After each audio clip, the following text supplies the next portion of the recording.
Hi, and welcome to our conversation about the North American supply chain and specifically the relevance of the international bridges on the US-Mexico border to the North American supply chain network.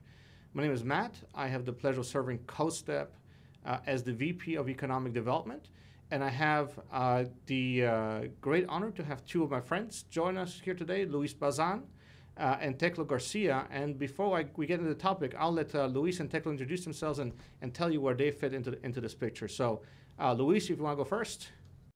Absolutely. Well, thank you, Matt, for having me. You know, this is a great opportunity. My name is Luis Bazan, and I'm the director for the FAR International Bridge. A little bit about my background. My background comes from, and Matt knows this very well, from the chamber world, back in the McAllen Chamber of Commerce. Did a few years there. Also worked for the Hidalgo County MPO as a transportation planner, legislative affairs. Also took the helm of the FAR International Bridge for a few years there, and then landed the spot here at the bridge, not as director, but as economic development, and then kind of worked my way up to director back in 2015.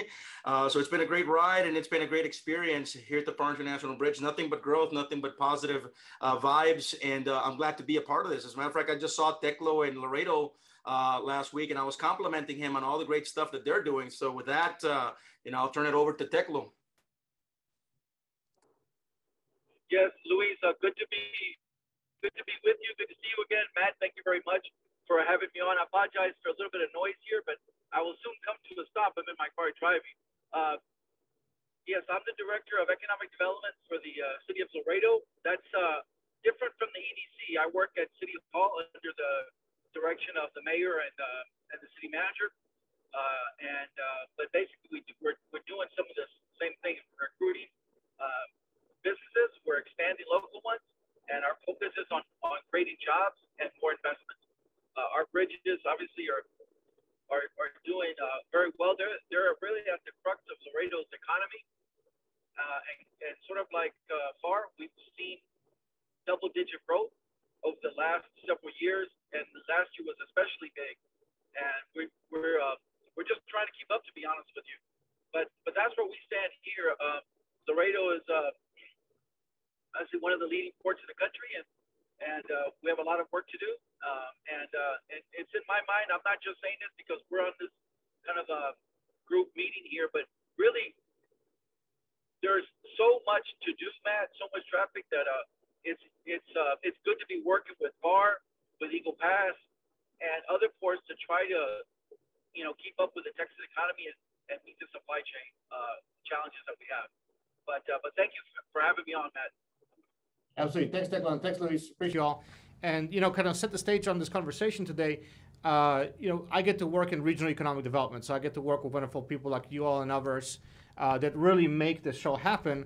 I get to be the numbers guy. I get to pull out stats and try to analyze things and try to see where things go where things are pointing towards the future. And I'll rely on folks like you all who work boots on the ground every day in the field to help provide some color. And that's kind of what we're going to be doing today, is talking a little bit about the situation and talking about providing a little bit of color from you guys, please, as we have this conversation. So with that out of the way, let's go ahead and set the conversation. A few years ago, power came from the plug on the wall, cars came from the dealership, and stuff came from the store. And supply chain management was a nerdy subject in business school. Then the last couple of years happened. Obviously, all of that's changed. Supply chain and supply chain management and all these logistics challenges that are involved in the management of that process, all of a sudden became common subjects of conversation. And as the world really dramatically transitioned through the pandemic and now approaching the post-pandemic stage, we also saw immense shifts in the data and in supply chains worldwide. And obviously, those are going to have a huge impact in North America because North America makes up roughly 25% of the global consumer market. And when you look at North America and we look at supply chains in North America, the real anchor of that North American supply chain is the Interstate 69 corridor, right? This corridor, this interstate starts on the northern end or ends on the northern end. We see it in the Detroit, Michigan, Port Huron, Niagara Falls area. It's kind of the catch basin there. for industry. And on the southern end, it's in our region. It's in the Rio South Texas region. That's your Laredo, your Pharr, your Brownsville, your McAllen, those bridges here in the area.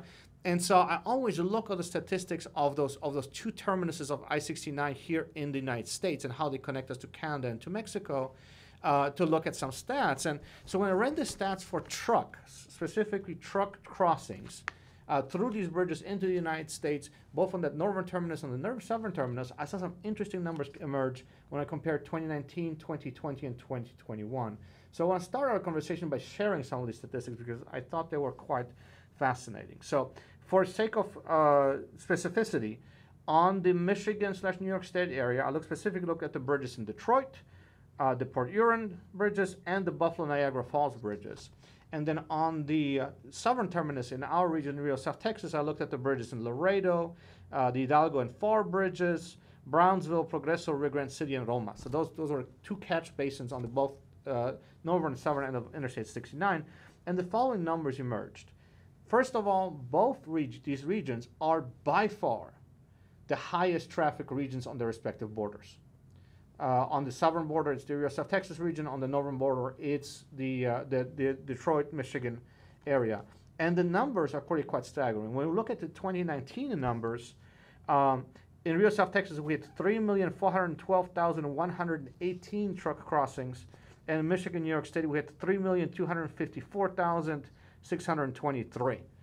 Difference of about 157,000 trucks, which, considering we're talking about a cumulative almost 7 million is not really that much.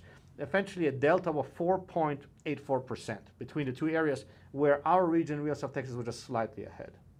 When we looked at 2020, that was about to change. And in 2020, there was obviously a decline. It was a shock to the system when the pandemic broke out. But the decline wasn't even. There was actually a quite significant difference there. Rio South Texas saw 3,387,816 trucks, so only 24,302 trucks less in 2020 than in 2019. The folks on the northern terminus, the Michigan, New York State area, saw the drop of 336,885 trucks, which means their total was 2,917,738 trucks.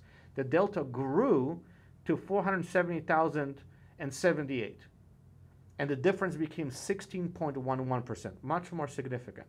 Now, obviously, one of the huge disruptions in 2020 that we saw was the automotive supply chain. And when we look at that Detroit area and the corresponding Windsor area in Canada, that is a huge automotive area. So that's obviously one of the factors that impacts those numbers. But when we look at 2021, where things became more or less normal, but not quite again, we saw that really interesting trends continue. So Rio South Texas rebounded very strongly. It saw 3,739,519 trucks.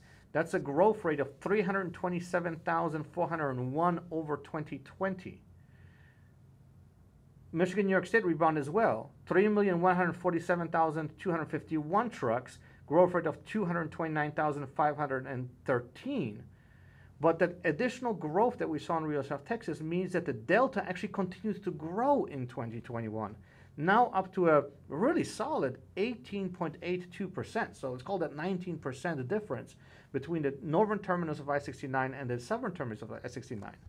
And if we compare the numbers from 2021 to the numbers of 2019, there's also a very interesting pattern there. So the Michigan, New York, the northern terminus of I-69, when you compare the 2021 numbers, they are still lagging behind their own numbers from 2019. Specifically, they are short 107,372 trucks, or down 3.3%. But when we look at the Rio South Texas number, we are actually 327,401 trucks ahead in 2021 over the 2019 number, a growth rate of 9.6%. So not only is the delta widened between the northern and southern terminus of I-69, but also we are growing faster and have seen stronger numbers than we saw pre-pandemic Well, the folks on the northern end are still in recovery mode on that. And with that, I wanted to kind of lead into our conversation to hear from you all of what you saw happening in 2020 and 2021 at the bridges that has led to some of these numbers. Because obviously, the bridges in Pharr and Laredo are the main drivers in our region, but they aren't exclusively so. And I'll get into those numbers a little bit later. And so let's go ahead and follow the pattern. Let's talk to Luis first over in Pharr, and then we'll have Teclo drive this part of the conversation home. So, Luis, what did you see in terms of trends and developments during 2020 and 2021 that drove some of these numbers? Well, we'll start off with, let's go back. One of the things we do here, Matt, and I believe Laredo does the same thing because we hire the same consultant to do our trade numbers book. So these publications are out. These trade numbers books are out once a year.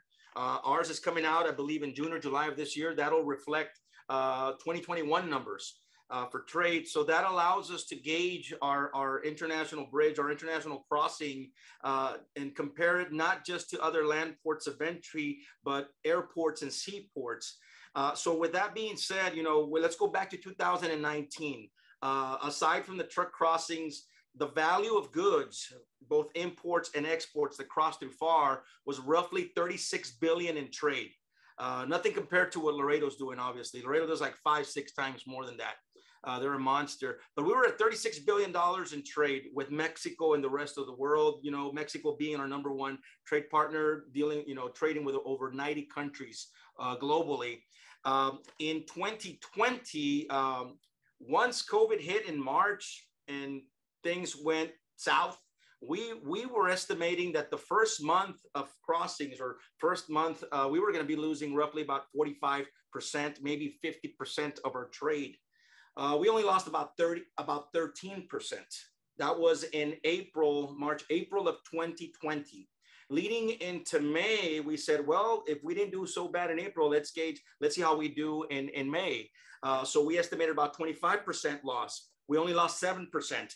And as of June of 2020, 2 months after the pandemic hit, our numbers shot up. So we went from 36 billion in trade, and at the end of 2020, we were at 33 billion in trade. So we dropped, but that was a national average. So because of the automotive sector, the semiconductor chip shortage, and other shortages in the automotive sector, we saw a huge dip across the board. So roughly 9 to 10%. For us, again, we went from 36 billion to 33 billion. So we're thinking, okay, what's ahead? What's coming up next year? So I'm happy to report that for 2021, we're at almost 42 billion in trade for 2021. So our number one export right now is in the energy sector, oil and gas. That's been our number one export. And in 2020, leading into 2021, that rose. As a matter of fact, if you look at our numbers, just for that in itself, the value of that, LNG and other petroleum gases rose 95, almost 96%, 95% compared to the previous year.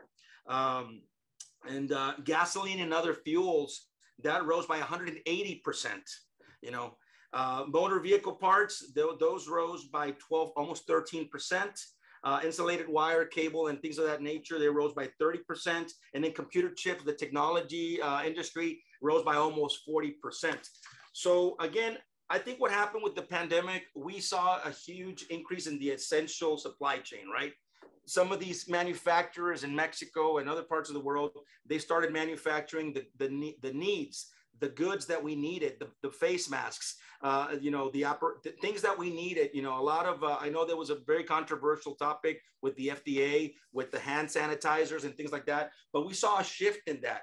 Obviously, for us, we started seeing that no longer our northbound was overpowering our southbound. As a matter of fact, before the pandemic, we were almost neck and neck, imports and exports. With the pandemic and after the pandemic, our exports grew by a substantial amount. So I think that the whole economy just shifted. The fact that we lost some automotive, it only meant that we were actually bringing in more product. People started thinking in healthier terms, eating healthier. So we saw a huge push in the importation of produce. We still continue to be the #1 produce bridge in the nation. As a matter of fact, we just cross-checked our numbers with Texas International Produce Association last week.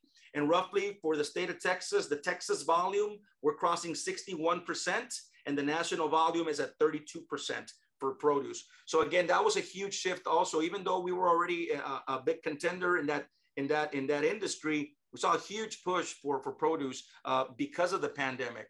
And those are just a couple of the things that I can point out at this time. But if you look at our truck crossings for the entire fiscal year of 2020, 2021, we were at 1,422,591 trucks. Out of those, I believe that the number is 195,000 truckloads of fresh produce. In the previous year, 2019, 2020, we were at 1,316,000. So that's a difference of 106,000 trucks for a growth of 7% year over year. Yeah. Oh, that's impressive. That's impressive. And yeah, you said very diversified trade flows, right? It's not just the big traditional goods that have crossed the U.S.-Mexico border and entered the North American supply chain, but also diversification for energy products to food products and medical industry also went up. Medical industry has been on the rise through far the last 3-4 years. We saw a bigger spike because of COVID. Very interesting. Very interesting. So Tecla, so what about yourself? What do you guys are seeing? What are you all seeing in Laredo that is really helping to drive these numbers in the region?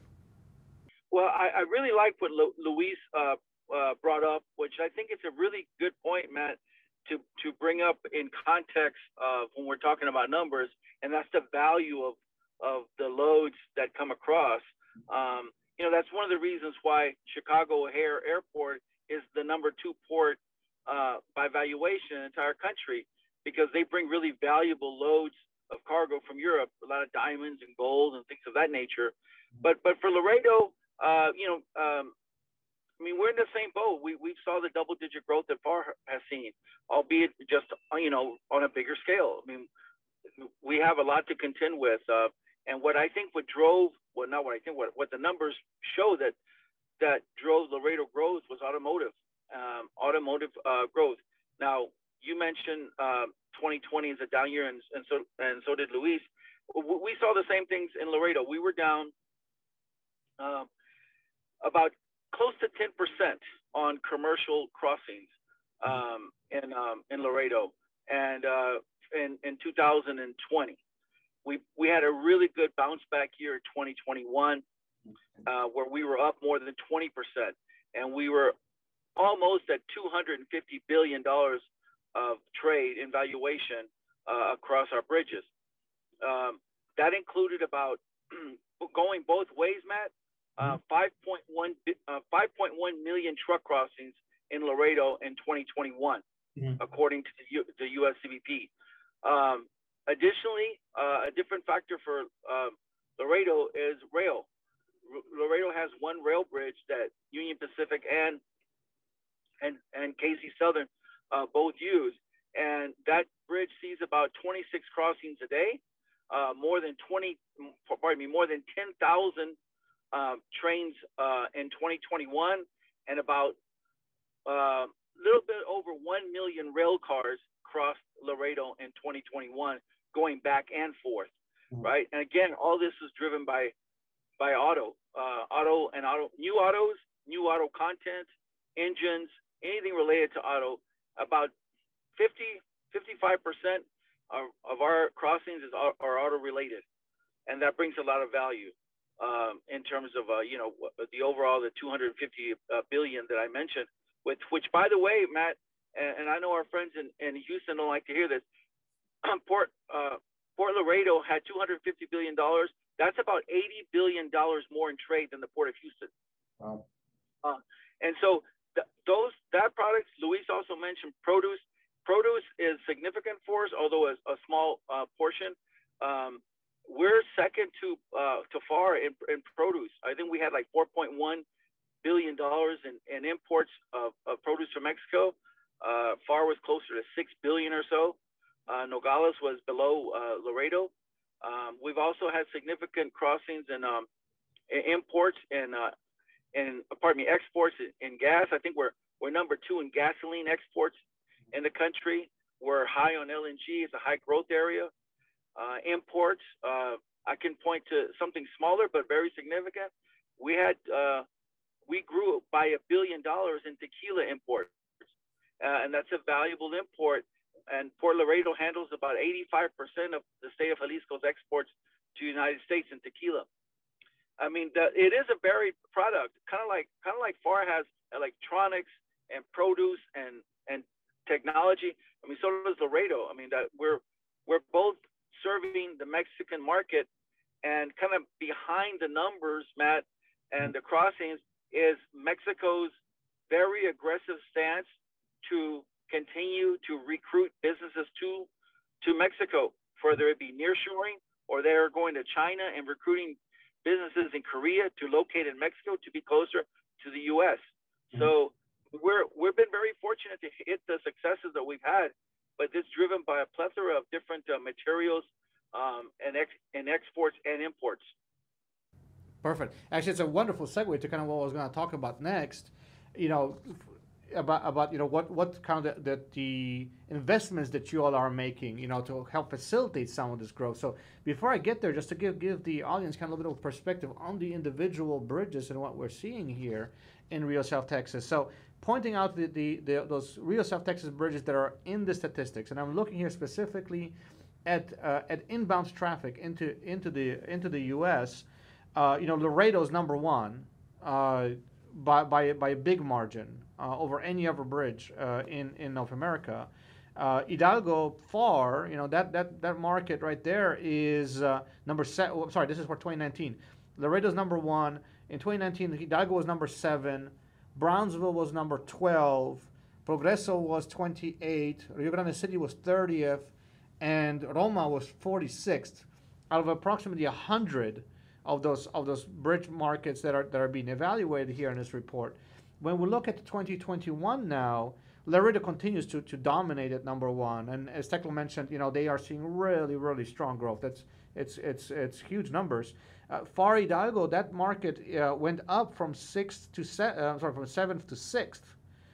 You know, jumped a spot ahead. Same thing happened with Brownsville, went from 11th to 12th.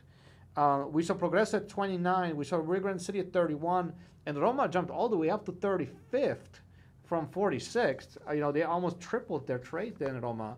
And so, you know, the region is really starting to get very busy, and it's obviously we're blessed with that. But as we talk to, you know, the folks who are looking to invest, obviously they want to see capacity. And so if we are that busy, then maybe there's no more room for them. And obviously that's not the case, because I know that particularly, you know, in Laredo and in FAR, just like as in Brownsville, actually, you know, there's huge investments being made into the bridge infrastructure. So I want to have you all share a little bit on that, please, if you can. You know, what investments are being made in infrastructure, in multimodal, in processes to make trade a little bit easier. And I'll flip it around this time around. I'll have Tekla go first, and then we'll have Luis wrap up that conversation on that subject. Hey, thank you, Matt. Let me just back up a sec. Let me just say that there's always going to be room. We have room for growth. You know, FAR has done a great job in accommodating their growth, and they can continue to grow. And then Laredo has capacity as well. I mean, we've got the Columbia Bridge that's sitting about at 50% capacity. So even today, I want to make sure that everyone out there knows that there's plenty of room. And I know Monterrey continues to get giant investments, Nuevo León, Saltillo, and production, new production factories, etc. We can handle it through all sorts of ways, whether it be through FAR and Laredo and add Roma or whomever you want to add, Eagle Pass. We can handle the traffic. I don't want anyone to think that we can't. There are expansions. FAR has their project, which I'm sure Luis will talk about in a minute, and Laredo has 2 projects on the board. One is closer term, which is a World Trade Bridge expansion, putting 8 lanes next to the 8 that are already there. and that's on the that's short term, and longer term is a so-called 4-5 bridge, which would be on the south side of the city. Both of these are obviously cost millions of dollars, but I think that TxDOT, the commissioners at TxDOT, certainly the governor and his economic development team, they understand the importance of these projects. And for the longest time, Matt, and it's a fair system. TxDOT would kind of allocate dollars to communities based on population. Well, that's all fine and good, but in Laredo, as in other cities, that doesn't match the needs of what we have in place. When you have 5.1 million truck crossings in 1 year, and we've got a population of 300,000, that's not the same as Lubbock. It's just not. And so, they've been able to see that. And right now, TxDOT has $1 billion worth of projects at different stages in and around Laredo. So we're very appreciative of the state of recognizing that. And then we've got to do our own part, and we got to put our own skin in the game. So we're willing to do that and expand and accommodate these markets. I mean, and it's not just trucks. For us, like our airport is the 5th busiest cargo airport to Latin America in the United States. So some nights we'll get 10 cargo flights from Guadalajara alone. We might get 7 or 8 from Querétaro. And so and some nights we're doing 100 flights, 100 cargo operations a night. And so, you combine that with rail and 4 bridges, 5 bridges. 4 vehicle bridges. Yeah, you've got a busy city to deal with. So we're investing, we're partnering with the state, we're partnering with the feds to try to keep up, man. Sounds good. Excellent. Great overview. Luis, what about you all down in FAR? What are you seeing in terms of investing into the future? Absolutely. Well, thank you, Matt. I think, again, I think Teclo's hitting a lot of these points already, because we're all in the same, I hate to call it a game, but we're all in the same game here, because at the end of the day, all these ports across Texas, we're all part of this DAP, or the Donations Acceptance Program. So this was a program, just to kind of give a quick background on it. So the CBP created a program back in 2014, and it ties into what Teclo is saying, because this is about that partnership, right? It's not just the city of FAR doing it. It's not just the federal government. It's not just the state government. It's all encompassing. So what the DAP program allows us to do as a municipality is to join forces with the federal government. In our case, we have 2 signed MOUs, 2 agreements with GSA, the General Services Administration, because they own the port facilities. We only have 1 port, right? 1 bridge. Working on the second one. And then we also partner with CBP, because again, CBP created the program. And this program, when it was created in 2014, the whole idea behind it, they put a study together. Don't quote me on this, but it would take the federal government roughly 15 to 20 years to build out the necessary infrastructure to augment all our ports of entry. So we said, you know what, let's run with this. This is something we've been looking at. We've been looking at investing. We didn't know how to do it. So we partnered up, and we were the first bridge to sign an agreement with these 2 entities. And now, 5 years later, after planning and developing and design changes and whatnot, we finally we finally broke ground on the first set of DAP projects, what we call a DAP 15 projects. So what the DAP 15 projects consist of, and the reason why they call it DAP 15 is because that's when the federal government allowed us to start, working on these projects. Basically, 2 northbound commercial entry lanes and 2 northbound commercial exit lanes. So just with these 2 projects, this 1 project or cluster of 2, we're able to, according to CBP, open up 30% more capacity inside the port, because one of these exits, what one of these exits is going to do is allow all the CTPAT, all that certified commercial traffic, to bypass or circumvent the entire import process, because CBP does not need to see them. These supply chains are certified; they're vetted by the federal government. So then we jump to the next set of projects, which are our DAP 16 projects. This consists of 3 major projects, and this is basically an expansion of the import lot. What are we expanding? We're expanding a dry dock. We're expanding a cold inspection facility, or cold units, cold rooms. And we're also adding a regional ag laboratory and training center for future ag specialists, entomologists. So the entire region will be benefiting from this lab, and also the program that we currently are part of, which is the ag internship program with UTRGV. And soon, hopefully, to come on board STC, where we're bringing in homegrown, we're bringing in students from the university, paying an internship for them here at our ports, and then allowing them to start a very well-paid career here at our ports, because it's a much needed position. But yeah, those are the projects. And we need to continue to position ourselves. Those are just the DAP projects. We've got many other things that we're working on with process improvements with Mexico, DODA, PITA, and all these other things. We have ACE, we have, upgrades to the UCP, Unified Cargo Processing. So process improvements are always going to be a thing that we're going to be looking at, because once we build out what we need to build out, and there's no more room to build another bridge or more physical infrastructure, what do we have to deal with? Process improvements, use what you have, but also technology. Technology is going to be a key factor for us, and we're already looking at some of the things that other land ports are using, like multi-energy portals and things of that nature. But then again, we're growing, so we have to continue to position ourselves strategically for all this demand that's coming. We're seeing it in the numbers, as you pointed out, Matt. I don't think this is going to die down anytime soon, no matter what happens. Trade is going to continue. We just need to make a bigger effort also to continue to educate the trade. We do it through our Bridge Connect, program on a month-to-month basis. We have to get more drivers with CDLs. We have to, work on all these things with all our trade associations, with the Canacares, with the Agentes Aduanales. We have to work both aisles, U.S. and Mexico. And then the bridge expansion. The bridge expansion, that's a big one. We're going to be building another bridge right next to ours with two connecting lanes. So what is that going to do? 100% added capacity, 4 more lanes of traffic for the FAR Bridge in the region.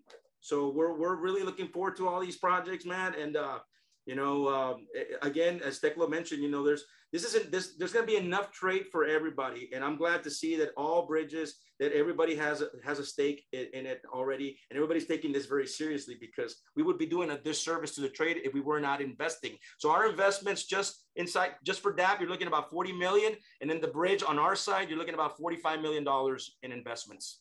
Yeah. And thanks, guys. I thought that this is actually a great conversation. I'm going to be wrapping this up and respecting everybody's time here.